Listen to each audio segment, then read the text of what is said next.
সুমি রান্নাঘর থেকে আরও একটি নতুন রেসিপি আপনাদের মাঝে শেয়ার করব। মশলা তো অনেকেই খেয়েছেন। এই মশলা দোকানের নামি দামি মশলার চেয়ে ঘরে বসে অনেক সুন্দরভাবে তৈরি করে নিতে পারেন। তাই আর দেরি না করে মূল ভিডিওতে চলে যাই।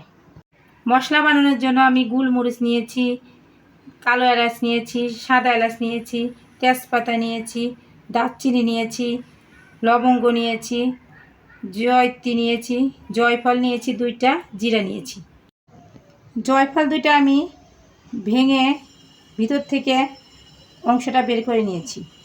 আমি চুলায় কড়াই বসিয়ে দিয়েছি। এখন সবগুলো উপকরণ ভেজে নেব আমি একসাথে। নেড়ে চেড়ে ভেজে নিতে হবে 2-3 মিনিট, বেশি ভাজা যাবে না, তাহলে মশলাগুলো আবার পুড়িয়ে যাবে। ভাজার সময় অবশ্যই নাড়াচাড়া করবেন। আমার ভাজা হয়ে গেছে, এখন ঠান্ডা করে নিতে হবে। ঠান্ডা করা হয়ে গেছে, এখন আমি তেজপাতাগুলো হাতের সাহায্যে ভেঙে নেব। হাত দিয়ে একটু, যে ফলগুলো একটু বড় বড় আছে সেগুলো একটু ভেঙে নেবেন হাত দিয়ে। দারচিনি, জয়ফল। মশলাগুলো আমি ব্লেন্ডারের জারে দিয়ে দিব। আমি ঢাকনা দিয়ে ব্লেন্ড করার জন্য দিয়ে দেব।